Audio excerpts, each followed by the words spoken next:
Mga ka-viewers, yung lalaking kamukha ni Jesus Christ na nakita ko sa may talahiban, yung kamukha ni Jesus Christ, ito, tingnan nyo.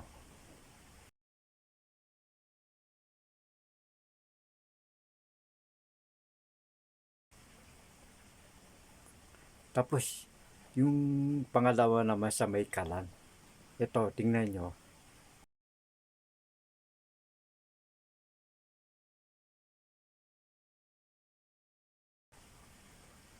Kamukha rin.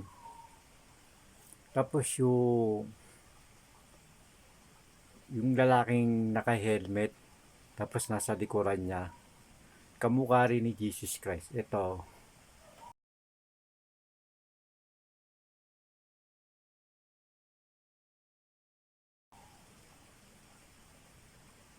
o diba? Baka siguro yun yung sumama sa akin. Sabi ko sumama na sa akin yung multo eh.